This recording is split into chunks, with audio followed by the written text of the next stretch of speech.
Let's keep moving. I said I had a series of former champs on. Vic is a former champ. We've heard from IF Brady, a two-time champ. You want to talk old school? How about this guy? Another former two-time champ who made the time to make the call. Doc, Mike DiTolla, part of the SoCal Mafia. Mike, what's cracking? Jim, thanks for having me in today. In order to prepare for the smack-off, I tuned in last week and I caught the jungle version of a fake orgasm. Yes, the hack-off. It was loud, it was breathless, and it seemed like maybe something important was happening.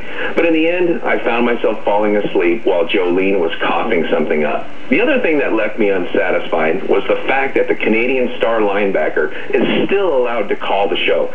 First of all, being a Canadian star linebacker is like saying you were a Mexican star point guard. Come do that here in America and we'll talk. So he calls a syndicated radio show and says, without a hint of irony, mind you, if I have to rape a girl to have sex, it's just not worth it. Wow, dude, way to take a stand. Way to champion women. I can only imagine how your daughter will beam when she hears that quote. Probably is read by the prosecutor as part of some court transcript. Let me guess. If you have to throw acid on your girlfriend's face to keep her from looking at other guys, it's just not worth it. I can't believe he's still allowed to call the show. I guess what I'm saying is, if I have to star in Battlefield Earth and the entire Look Who's Talking trilogy to get a male masseuse to give me a hand release, it's just not worth it. And it was during the hack-off that I heard that the grand prize for this year's smack-off is 2 Southwest tickets anywhere within the 100-mile radius where they fly. The 6-foot Subway sandwiches I used to win in 1994 for a freaking fax contest find that funny. Hey, Southwest flight crews, I don't need to hear your open mic act on the intercom every time I'm forced to fly with you. How about you just worry about safety? We all brought our own entertainment with us. Feel free to focus on breaking that huge chunk of ice into smaller pieces with your tiny ice hammer. And when I spend $400 on a business select ticket so I can be the first one to get on your brown, blue, and orange Greyhound bus with wings, stop letting the 12 pre-board passengers with the fake limps get on before me. NBA floppers and Italian soccer players are jealous of how well you guys fake injuries. Do I really need to buy a business select ticket, strap on a Velcro knee brace, and do my Quasimodo imitation to get in the first 2 rows? Now, I'm pretty sure I'm one of the only participants here today who was in the first smack-off. And for those of you calling today for the first time, let me give you a little advice. If you win this a couple of times, you'll become a hero to a bunch of dudes.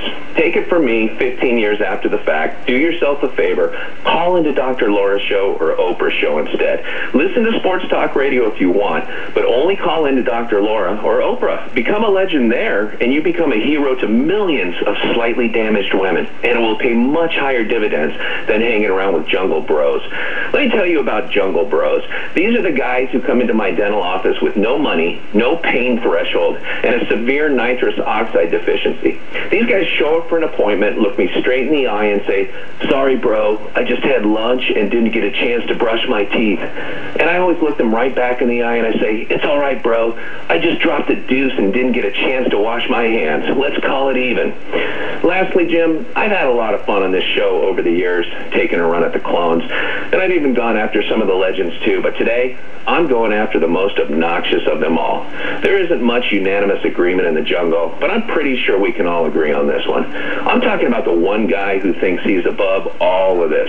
The most self-important clone of them all. That's right, I'm talking to you, Doc Mike, you annoying, egotistical, self-centered dimwit. It is finally your turn. It's nothing personal, Doc, and I use that term oh so lightly, but you just skated a little too long through this jungle with only minor pot shots. Another legend's best shot was to call you a nerd and a dork. Sorry, dude, but this is what I do, and today just happens to be your turn. Yeah, you heard me right. I'm going to rip myself a new one. First of all, dude, do you even like sports? I'm racking my brain trying to think of the last time you even mentioned anything sports-related on the show. Your nasally rants might seem a little more relevant if you at least shoehorned a sports reference into your calls every now and then. I also got to say I'm kind of amazed you're nearly done with your call today, and you haven't brought up NASCAR once.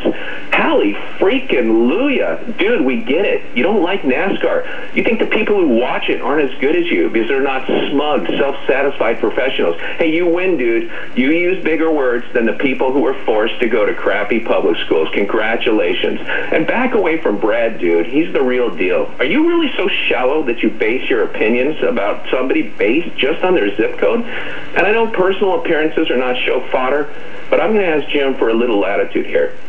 I'm doing some research on the internet, checking out some pictures of you, and I have a couple of questions, if you don't mind. How is it that you start to lose your hair in the mid-'90s? I mean, look at that picture of you in Jim's studio in the Sports Illustrated issue, and then miraculously, in pictures from 2000 to 2007, you have a full head of hair again, and now you're bald. Dude, do you think there was any way that dead ferret you had glued to your head was fooling anyone? Andre Agassi's fake mullet finally has someone to talk crap about. You could have at least had the decency to spend a little bank and go to Carl Ravage's guy. When you finally shaved your head, did you just throw that thing out, or did you have to take it to the vet and have it cremated? I gotta say, Doc Mike, as far as deep, dark secrets go, that was about as secret as what Liberace meant when he said he was a confirmed bachelor. Oh, Jim, I gotta go. That's my other line. I'm late for my interview with pompous A-Hole magazine. I got the cover. Doc Mike DiTolla, nice twist. Nice twist.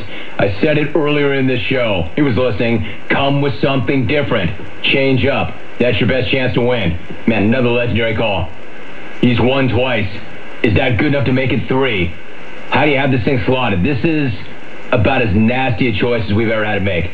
And it's not something I say every single year. I mean, this is tough. When we come back, Team Jolene, are you ready? Your queen is locked and loaded. We're going to hit that when we come back.